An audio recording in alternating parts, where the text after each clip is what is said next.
Hello everybody, welcome back to another KP's Place YouTube video or podcast if you're listening via Spotify and Anchor FM.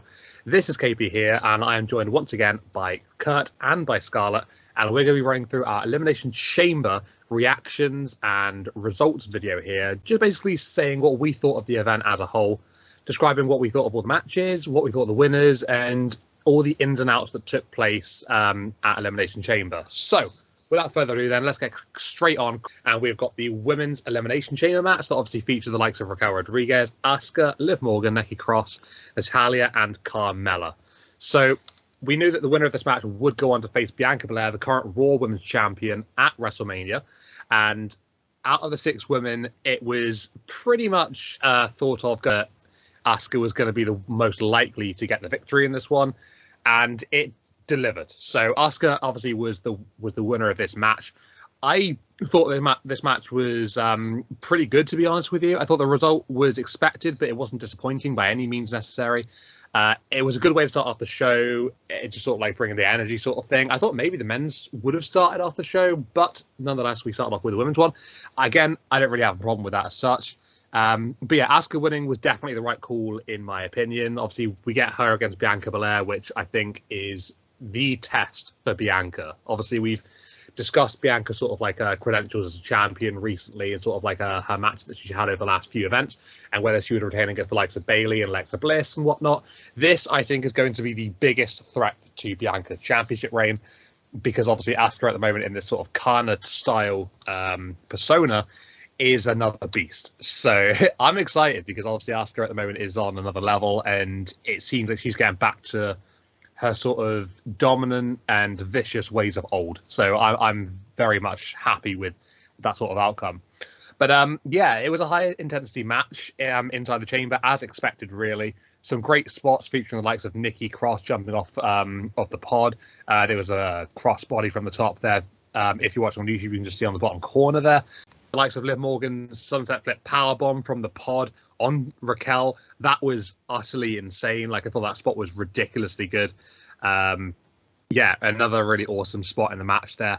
And yeah, with Asuka being an absolute beast and just, you know, going through the eliminations and stuff, I think the way Liv Morgan was eliminated as well via essentially a double submission through Asuka and through Natalya shows how tough and strong she is, that she needed to sort of be submitted by both women.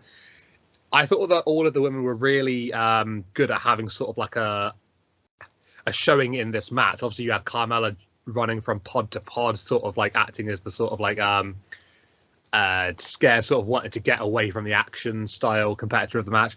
Each person had their own sort of individual elements here that sort of added to a nice elimination chamber to kickstart the show. So I was quite happy with that, and I gave this one in total an 8 out of 10. That's what I thought of the match. What did you think of this one, Kurt? I'll pass it over to you now, buddy. Yeah, I thought this match was particularly good because I thought Natalya put good effort in this as she just came back at the Rumble, and I feel like WWE is just pushing her up now because she's been in this for a long time, and hopefully try and get a WWE belt and stuff in the future. Even though Natalya didn't win as she was my pick on the predictions, I thought Asuka was really good as a winner. She was my second pick if Natalya didn't win. I think this match was really good, and I give a rate of this 7 out of 10. So I'll pass you over to Scarlett for his thoughts. Over to you, Scarlett. I think this was also a pretty good match. I think they made the right choice in booking this match first before the men's, because I don't think this match was quite as good. Actually, not really close to as good as the men's match. So I think this was the right choice, putting them on first, and they probably knew that. One of the other things I really liked about this match, as with multi-man matches, multi-woman matches, it's hard to make sure that each member, is treated fairly and everyone gets an equal part. I really like the fact that pretty much, I would say with the exception of Nikki Cross, I don't feel like she really had a huge impact on this match. I don't think she was hurt by it by any means. I don't think she was elevated much because of it. Liv Morgan was booked really well. I think the three wants for this match for me before the match was make sure you book Raquel strong, make sure you book Liv strong, so they can both continue their trend upwards, and make sure you unleash Asuka and what we kind of thought would be maybe be the kind of form. I think all three of those things were done. Raquel getting beat, essentially getting finishers from two superstars in Asuka and Carmella. I think that was a great way to book her strong. She had some pretty cool parts in there, showing off her strength. Liv continues to trend upward in her moveset and her daring, kind of a crazy personality type, a little less extreme than Nikki's, but a little more believable. Or not, believable is probably not the right word. Just making her seem like she's no longer this kind of good girl that does no wrong, like she kind of had been booked prior to her championship run. That being said, I again love the fact that Asuka won. I think Carmella might have been booked a little too strong here. Would have loved to see Raquel or Liv in that spot instead of Carmella there at the end fighting with Asuka. But on the other side of that same coin, I think it kind of helped make Asuka look that much stronger because she pretty easily won the last bit of it between her and Carmella. So yeah, let's see Asuka and Bianca at WrestleMania, and it's going to be a hell of a match. And I think Asuka's time is now. I still overall just didn't love the match. I think it could have delivered a few more spots maybe. But I give this one a 7 out of 10. Back to you, KP. Yeah, I cannot wait to see Bianca Belair take on Asuka at WrestleMania. I think it's going to be completely chaotic. It's just going to be absolutely crazy to watch. I'm just excited about the whole Asuka package, and to see her win this one, I think is a great start for her. Obviously, yes, she hasn't really had this game for too long, so it's a very big early victory for her on this different side of things. So, with that being said, and that was our first match of the show, our second match of the show, and what we will be talking about right now, was the match that was Bobby Lashley taking on Brock Lesnar. So, this match, I remember building up quite highly, thinking that, this is the rubber match. This is going to be the one that they sort of go toe-to-toe with each other, and it's going to be, it's going to be crazy to watch. Like, these guys are just going to have, like, a free leash, essentially, and just go at each other. It's going to be, no sort of issues going on with the match, and it's going to be great. I was wrong. I was very, very much wrong. And it's a shame because I really was actually, for the first time in a while, looking forward to a Brock Lesnar match when, I probably shouldn't have been. But yeah, I mean, the only positive I can really take from this one is that Lashley won the match, although it was by disqualification. But yeah, technically it was a Bobby win, I suppose. But I genuinely thought this match would have had no shenanigans and a proper finish, but alas, it didn't. Lashley had the Hurt Lock locked in, and Lesnar low-blowed Lashley in order to get that disqualification. So, yeah, I mean, it didn't really paint Brock in sort of like a terrible way, because obviously, he didn't accept the fact that he was going to get submitted, so he just thought, you know what, I'll just kick you in down below, and then we'll just go from there, and, it'll be fine. But obviously, it didn't stop there. It continued afterwards with Brock beating down Lashley and the ref as well. Went through that announce table. Thought a suspension would probably come off on the back of this, but there hasn't been any sort of updates since then. And it was a typical Brock Lesnar match, let's be honest. There was like 4 moves in total, I think. You could probably just name them: German suplex, F5, the Hurt Lock, and a spear. Yeah, typical Lesnar match, really. No surprises there. I bigged it up too much, and it didn't deliver. I gave this one a 5.5 out of 10. Wasn't really happy with the match, and yeah, compared to all the other matches, a very big letdown and disappointment. Kurt, what'd you make of this one, man? Yeah, I kind of wanted this match to go on a bit more. I felt this match was kind of like a Goldberg match. It goes too quick, and you just see them just do their finisher moves, like their Brock Lesnar's F5 and Bobby Lashley's spear. As I said on the prediction, I thought this was going to end up in a DQ because these are two hard-hitting people. Either I thought this match were kind of disappointing because I thought this was kind of like a Goldberg's match, not last very long, just watching them just do their finishing moves. However, I really liked the ending when Brock Lesnar were very angry, and because it ended in a disqualification match, that he F5 the WWE official Chad Patton through not but once but twice on the ring and on the announcer's table. And I gave this match 6 out of 10. So I pass over to Scarlett for his thoughts. Over to you, Scarlett. Okay. I give this match a 1 out of 10. I'll tell you why. First of all, Kurt was right in suggesting that this would end in DQ. Now, if they're going to go that route, I think something has to happen. You have to give, another. You have to give them another match, right, to end the feud. And so that's the part that doesn't make any sense to me.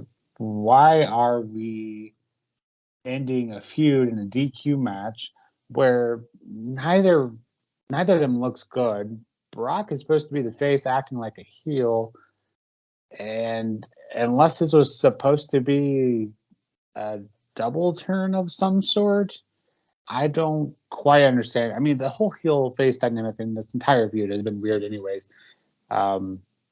Both have been pretty over, but neither of them have really been booed that much, in my opinion, compared to normal heels. But anyways, it was a weird way to end it, and now they're just kind of going off in their own direction. I think we all kind of expected this to be the worst match on the card, but just to give it that kind of finish.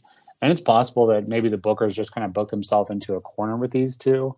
I don't really think either of them would be hurt the loss here. I think I think Bobby has more momentum by a long shot, and Brock's Brock, so him losing doesn't, he'll still be back at the next pay-per-view and come WrestleMania time each year anyways, so who cares? Give him a loss and continue Bobby's push. That's my opinion on it. It's just a strange way to end the feud. And yeah, I don't like Brock Lesnar, and but I kind of thought this would be a good match. But again, copy-paste Brock Lesnar match doesn't really help anyone. Really no point in the story. So that's the end of my reign. I'll give it a 1 out of 10 because I'm not sure if I'm allowed to give zeros. So there you go. Back to you, KP. I absolutely love that you gave it 1 out of 10. I was just creasing over it when you said that. But to be fair, it's kind of deserved. I think me giving the 5.5 out of 10, or I think that's what I gave it anyway. Yeah, 5.5 out of 10. I think I'm sort of being a little bit lenient there, perhaps. But yeah, you're not wrong. I thought your guys' ratings were a bit generous, but I just despise Brock Lesnar, so that's not hidden anymore. So there you go. Fair enough. You're on the same page as me. So, yeah, it was a bit of a shit show. I don't think it really deserved the place on the card compared to all the other matches. Is what it is. We move on. So, with that being said, let's go on to that next match then, which was the mixed tag team match. We had Edge and Beth Phoenix taking on the team of Finn Balor and Rhea Ripley. So, I think if you go back to the predictions video, I actually said that Judgment Day would get the win in this one. I was pleasantly surprised with Edge and Beth getting the win instead. And yeah, I thought it was a very entertaining and fun match to watch, which obviously included a great result with me being a massive Edge fan. And obviously, with Beth Phoenix along the side, even better, even bigger. There were some really cool spots during the match. The crowd was absolutely fantastic. The way they just sort of cemented their distaste for Dominic was just brilliant. Like they were so loud with it, and it made it a lot more interesting in that sort of sense. And yeah, I thought of everybody that was sort of involved with this match. They all had a really good show in as well. Like I said, with the Women's Elimination Chamber, like everybody was sort of involved in parts and stuff. We saw some really brilliant tag team offense in this one as well. And yeah, it was just a great, fun, entertaining match. Like that's how I can best describe it here. Like it was catered very well for a mixed tag team contest, and just sort of allowed Rhea and Beth to go toe with Edge and Finn Balor as well. So it wasn't just so much them going at each other, but they also sort of did a couple of moves on the men as well in the match. Yeah, I mean, a massive win that was, I guess you could say, that was needed for Edge and Beth really against the Judgment Day, because obviously they haven't been doing too well recently against them. But yeah, it's great that they didn't go in the direction that Rhea Ripley was going to take the pin. I don't think any of us expected that anyway. But it's good to know that they obviously, they had Finn Balor eat that pin. So yeah, great match, really, really fun to watch, entertaining. I'm glad Edge won. I gave this one an 8.5 out of 10. Don't know if that's my Edge bias coming in there, but hey, I was a really, really big fan of this match, and I just loved it from start to finish. So yeah, it's nice to see Judgment Day get knocked down a peg. And obviously, from that built up until that, we're probably going to get Edge against Finn Balor now at WrestleMania. Hyped. Give me that match. Can't wait for it. Yeah, 8.5 out of 10. Kurt, what did you make of this one? Yeah, for this match, I kind of really enjoyed this match because, as I said, as a predictions video, that Edge and Beth will win this, and they did. And this match, they did really good spots, as KB said. I really loved the spot where Rhea Ripley tried to do the same thing that they did at Extreme Rules, where she bashed the steel chair against Beth's head to try and get her out again. But this time, Beth knew it would come in and dodged it this time. As KP said, the crowd were wild, especially as Edge's theme song hit. They all started singing along. And obviously, Edge hit the spear to get the win against Judgment Day. And Dominic tried to intervene, but they managed to get him out of the way. I noticed one surprising thing that we haven't seen in this match, that Rey Mysterio hasn't come in, because I thought, as Dominic came in, I thought Rey would come and attack Dom, but that didn't happen. Either way, I thought it was a good match. Edge and Beth pick up the win, and I give this match a 6 out of 10. I really enjoyed watching this match. Over to you, Scarlett. Yeah, so I was curious how this would work. I'm typically not a huge fan of mixed tag team matches, but I kind of wondered if this one would work, simply due to the fact they're in Canada, if that's why it would work so well. Obviously, the crowd was hot for this one, rightfully so, and I think this match would have worked anywhere, though. I think the crowd certainly helped the match, hyped it up, but the match, was really well thought out, and lots of in unison moves. The women power bombing the men at the same time. The submission holds by Edge and Beth at the same time. It was like a lot of fun parts.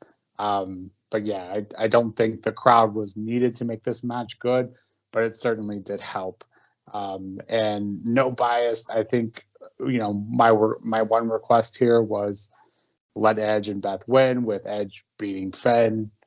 That's exactly what we got. And now we have the Edge and Finn story moving forward. Judgment Day winning this just didn't make as much sense, in my opinion. Although I guess it could have worked. You draw the heat and have them kind of Edge and Beth kind of continue to try to go back at them until WrestleMania. But I think the story just works better because it makes the heel more heelish now that they have to go after to Edge.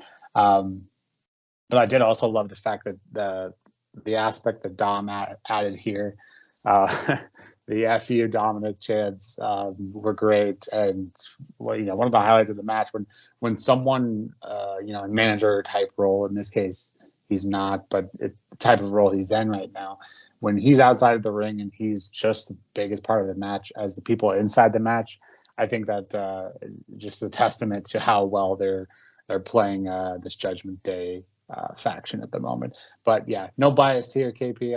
I gave this one an 8 out of 10. A really fun match. Back to you, KP. Yes, Scarlett. That is absolutely what I wanted to hear. I'm hyped for this WrestleMania. We get Edge and we get Balor. How are we going to get it? I'm not too sure. There's been a lot of rumors going around with this one. Let's just see what the next few weeks bring, and let's bring that hype. Edge against Balor. I'm so excited. I can't wait for it.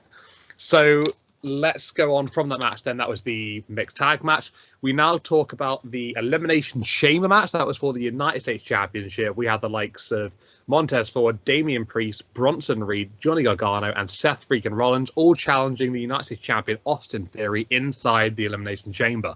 And hey, this match was, I'm going to just go out here and say it's one of my favorite ever Elimination Chamber matches. It was completely amazing to watch. I can't stop with this, with the plaudits for this one. It was brilliant. With Austin Theory winning, I think this was ultimately my second favorite option to win this match. I think I would have probably booked Gargano to win this one. However, I have absolutely no issues with Austin Theory winning this one. I think it's great. You know, he is going to be one of the best going forward in the future. I'm very hot on Theory. And yeah, him getting a massive win inside the chamber is a huge statement sent, no matter the circumstances. And yeah, I'm just excited to see what now leads on to his WrestleMania, road to WrestleMania. Is it going to be against Cena? It might be, but we'll obviously have to see how things go with that one. But yeah, I mean, this chamber was a very, very entertaining watch. One of the best Elimination Chambers I've ever seen. I think I'm gonna die on that hill. It was just so much fun to watch. Honestly, the spots throughout were insane. You had Rollins doing that diving forearm into a Gargano poison Rana on Bronson. That was probably my favorite spot of the match. Really, really cool stuff there. You had Montez Ford going Spider-Man from the top of the structure, which again was just really, really cool. Seems a bit like unique sort of like action there. You also had the likes of Gargano, Hurricane Rana reversing Rollins off of the pod. Just some truly chaotic and barbaric moments in this one. Really high octane, enthralling all around. And the ending sets up Logan against Seth really well at WrestleMania, because also you had Logan Paul coming in after Montez Ford had been eliminated, and you know he was sort of like overselling I think it was a stomp to the outside. It wasn't in the ring, was it? I think it was just outside. So like he was selling that particularly well, gave Logan enough time to sort of like make his way down and interfere, cost Rollins the match, and yeah, Theory getting that big victory. But yeah, incredible match. I absolutely loved it. It was really entertaining to watch, and like I said, it's just such a great chamber match. I thought this one might have opened, but like Scarlett said, it makes sense as to why they went the way they did, because this match was definitely head and shoulders above that women's Elimination Chamber match, which I had no problems with, but this was just another level. I think that's got to be said. So yeah, 9.5 out of 10 I gave this one. Very, very close to a perfect rating. Massive fan of this match. Kurt, what did you make of this one then, man? So I disagree with KP for the Elimination Chamber matches. I thought the women's were way better than this one. The reason why I'm going for this one is because the results of Austin Theory win, I was kind of really expecting for someone else to kind of get the win for this one, because Austin Theory was kind of getting boring with this United States Championship. Obviously, I enjoy Montez Ford's moves and other people's moves, but I didn't really quite enjoy the results at the end, especially the finisher when Logan Paul had to help Theory to get the win at the end. With Logan Paul at the end helping Seth Rollins to win, we obviously were expecting Logan Paul versus Seth Rollins to be in the future at WrestleMania. And obviously, like Montez Ford as he splashed on everyone at the end, but the result at the end kind of spoiled it with Logan Paul entered in. So I give this one a 6 out of 10. And I thought the women's Elimination Chamber were a bit better. Over to you, Scarlett. Okay, we will call this the agree to disagree segment. And that, yes, I agree with you, Kurt, that the ending with Logan Paul and the way that he got rid of Seth was I didn't much care for that to basically end the match. And I also didn't care for the fake injury angle. I saw a lot of people, and maybe it's just because I was talking about to other people on other social media forums, but I don't think we should use the fake injury angle very often, because it legit did look like he was in pain, and props to Montez for selling it that well, I guess. But also I just don't like the fake injuries bit. But to the disagreements part, I very much disagree that Theory's reign has been boring. I think sky is the limit for him, and honestly, I think him retaining was the best move here. Another up and coming star having a big match on WrestleMania is definitely the right call, I think, here. And I'm okay with the Logan Paul Seth Rollins match at Mania as well. I think that'll be a great match. But I think was the injury angle really necessary to get Logan Paul in there? I think they have to open the chamber for anyone who loses to exit, I think, and please correct me if I'm wrong. So why can't, he just run in when they open it for him when he, loses the match? So, maybe I'm missing something there, but I think that could have been done, and preferably not to end the match. I will agree on that aspect. As for the disagreements part, I think, every single superstar, same with the women's, did well. And I'm on KP's side on this one. I think this match was much better than the women's. But, each superstar was booked great. And, my big ask was, book Montez, Johnny Gargano, and Theory strong. I think all of that did well. Bronson Reed had some really great moments. And I think Bronson Reed, maybe Montez Ford. It's hard to even pick, who had the best showing here, because everyone did so well. I don't think anyone came out of here looking weak. Yeah, everyone had their spots. Everyone was booked strong. No one comes out of here looking worse, and far from it. So I'm happy with Theory winning. I think Montez Ford probably had the best showing. KP and I will argue about that for the rest of the month. But I think he probably had the best showing, maybe shortly followed up by a Bronson Reed. I think he really came out here looking strong as well. I gave this match a 9 out of 10. Maybe a better finish, I'd give it a 10. Really, really good match. So back to you, KP. Some very interesting opinions in there for sure.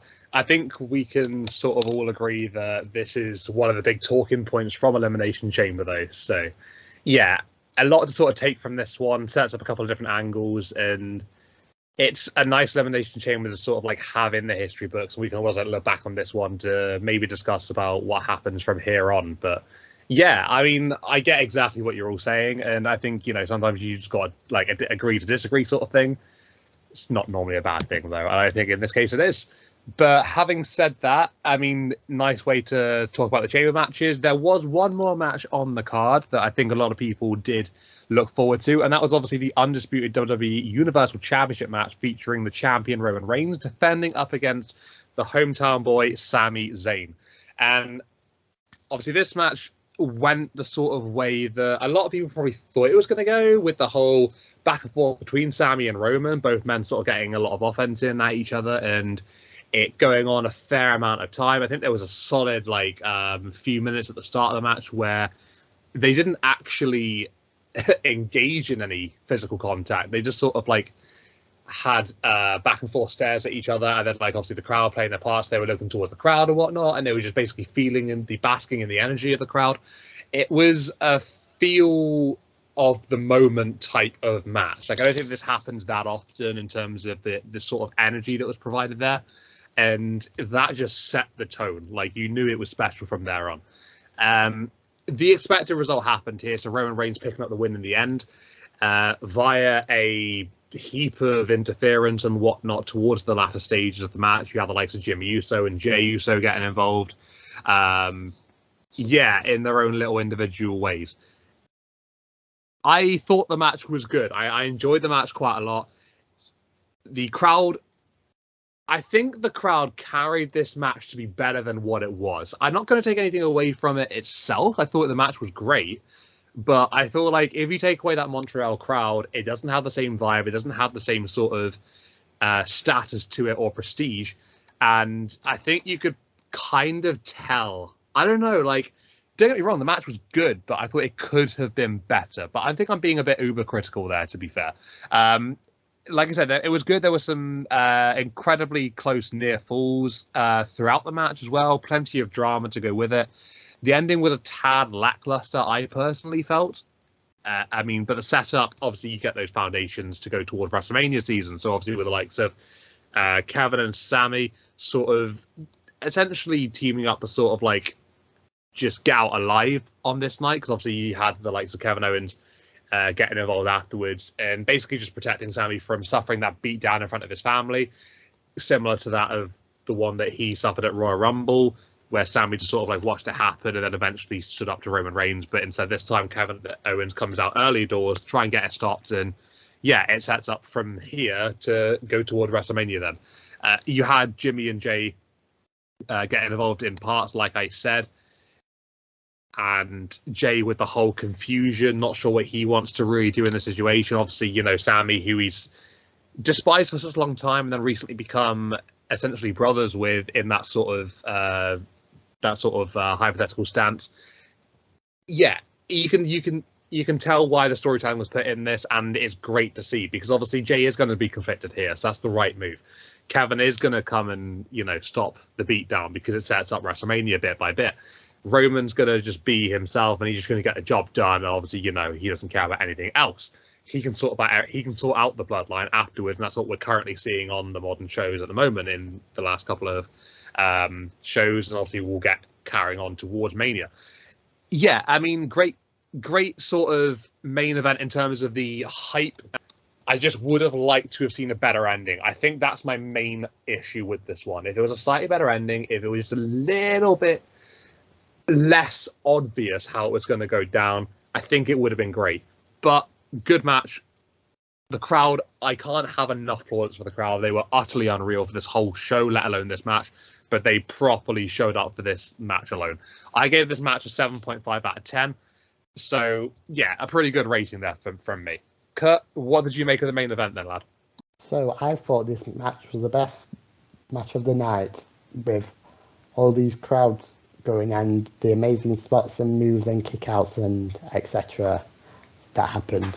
So obviously we had been feuding up for this for a long time, of the bloodline breaking up and obviously Sami going against Roman. So I really loved the spots and moves that Sami did, and the crowd gave loads of attention to Sami, but not Roman because Roman's a heel, and gave loads of crowd to Sami, especially the SmackDown before Elimination Chamber that I thought were really cool of his theme song.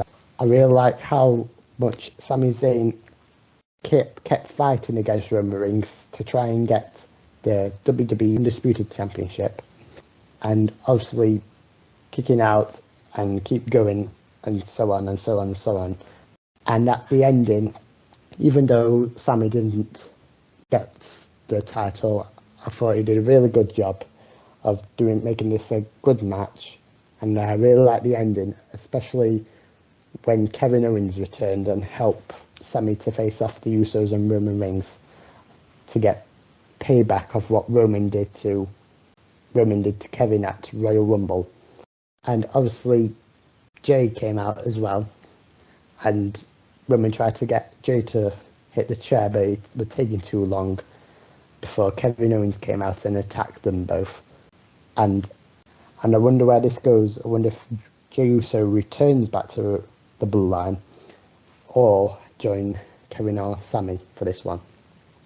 I kind of rather have Kevin Owens returned a bit sooner to help Sami, when after Jimmy came out to attack them two both, and then that's when Jay came out and stuff. And I thought it was funny as Paul Heyman tried to punch Kevin Owens in the back, even though his punches wasn't even hard enough. And then Kevin Owens stunned Paul Heyman, that made him on the floor. So I give this match a 10 out of 10. Thought it was the best match of this pay-per-view, and I'm hoping to see what happens in the future. So I'm giving to Scarlett for his votes. Over to you, Scarlett. You make a good point about the crowds. I think if you take away the crowd from this match, you would, I don't want to say significantly, but the match I don't think is as good without the crowd. But if you take that away you take away the crowd all night, you could probably say the same for all of the matches. I think the only exception would probably be the women's chamber. I don't feel like the crowd was super heavily involved with them. Maybe they were, as off the top of my head, didn't feel like they were compared to the other ones. The other four matches on the card, even the Brock Bobby win, albeit a negative reaction, but still. Another thing I really noted on this match, Roman has become, and nothing new, but it really just stuck out because of this hot Montreal crowd. It's just absolutely the best at kicking out at the absolute last second, with the crowd and with Sammy in his hometown. Just every time your heart stops for just a second, thinking maybe, just maybe, we would get what we wanted here, and gave us a slight chance of hope. But obviously that didn't work out. The only complaint I had on this match was the Kevin Owens coming out after the match ended. I'm not sure why we couldn't have fit him in during the match. Maybe to kind of help even the odds. That's basically what they've done. Like, it should come to no surprise that Roman and the Bloodline try to allow Roman to keep the title using backhand tactics. So why is it a surprise that that's why it was surprising to me that Kevin Owens doesn't come out till after the match? Like, you have to be expecting that, unless his only intention was just, as one of you already mentioned, prevent him from getting the beatdown that Kevin Owens received. Bittersweet, such a good match, but also they made us believe. So you got props to WWE for giving us that angle between Rhodes and Zayn, giving us this, even if it's the slightest bit of hope, and that Sammy maybe wins this match, whether it was our own fantasy booking or not. But it was a ton of fun, and I gave this match an 8 out of 10. Back to you, KP. Nice one, guys. Some definitely interesting points raised there regarding the whole Kevin Owens side of things. Yeah, I mean, I get where you're coming from, to be fair. I guess I think I would have liked to see a different ending. Like I did say, to be fair, but I suppose it's an odd one. It is kind of an odd one, but I can understand why you'd say something like that. Because to be fair, I'm on the similar wavelength. Right, okay. So thanks for the opinions there, guys, regarding the matches themselves. If we talk about overall sort of stance now, so how we thought the show went overall, that would be fantastic. So as an overall thing, I thought the show was pretty great, actually. There were some really strong matches across the entire card. The only blip was obviously Lashley and Lesnar, and quite a bit of a letdown it was. But otherwise, a really excellent event. Like, one of the best crowds that I can remember in a long, long time. The Canadian crowd really, really brought it and was sort of like hyped throughout. I think you said, Scarlett, except for the women's match sort of thing, the Elimination Chamber. But yeah, in terms of like the hype and the levels of the noise, it was just brilliant. One of the best crowds I can remember watching in a long, long time. So that was awesome. And then it featured one of the best Elimination Chamber matches of all time, in my opinion. Like I said, just a completely awesome and crazy event. So yeah, fantastic to watch. Path to WrestleMania looks a little bit clearer now, thanks to Asuka winning, Roman winning, KO planting seeds by aiding Sammy, Logan interfering to cost Seth the title. I suppose now we go on to the grandest stage of them all in 5 weeks time from now. Like, it's going to be a little bit of a way away, but I gave the entire event in total an 8 out of 10. I really, really enjoyed it, and I'm looking forward to WrestleMania. Can't wait for it. Kurt, how was your thoughts about the general show, bro? So your overall opinions. I thought this show was really good. I kind of expected more from Brock and Bobby match. But either way, I really enjoyed the show throughout. And I give this one an 8 out of 10. Over to you, Scarlett. Yeah, I think if we are rating the crowd, you're giving, the event a 10 out of 10. I don't think many could argue with that. If we could just have all the pay-per-views in Montreal and the UK, I think that'd be a great idea. And I'm sure you guys wouldn't be opposed to that over there. But yeah, it was a ton of fun. I think I'd give it, without the crowd, I'd probably give it a 7 out of 10. But with the crowd, just it can't be stated enough how much that can enhance a match. A good match without a good crowd, it just makes it an average match. But a good match with a great crowd makes it a great match. So overall, I give this one an 8 out of 10. But yeah, really, really fun, really fun. Just kind of expected more from the first 2 matches. So that's why it's an 8. I think if those are any better, you easily have a 9 show here. So, but still a lot of fun and excited for what WrestleMania looks like so far. Back to you, KB. Sweet. Thank you very much, everybody, for tuning in to this Elimination Chamber reactions video on YouTube or podcast on Spotify, Anchor FM. We'll be back with another video. I think I actually said on the last video that it was going to be our reactions for Raw and SmackDown that will be starting soon. I had a crazy weekend. I was a very, very, very busy man. We are going to be doing that this weekend, hopefully, for this week's Raw and SmackDown. We're still wanting to do that one. It's just a matter of getting it done when we can. So yeah, hopefully not too long now before we can get that into the works and a bit sort of like better off on that one. But yeah, that'll be our next one. And then obviously, you know, eventually we'll be doing our WrestleMania predictions video, but that won't be for a long time coming now. We're talking like a good 4 or 5 weeks there. So yeah, it's going to be a while. I'm looking forward to see what happens now between obviously the fallout of Elimination Chamber and WrestleMania. But hey, thank you very much to the likes of Kurt and to Scarlett for joining me today. Thank you very much for your opinions, what you thought about the shows. Appreciate you popping by. But yeah, we're going to be heading off now. Thank you very much for tuning in and listening and watching. This has been another KP's Place YouTube video and podcast with me, KP, because that would be me, and with Kurt and Scarlett, because that would be them. Cheers, guys. We're out of here. Bye, guys.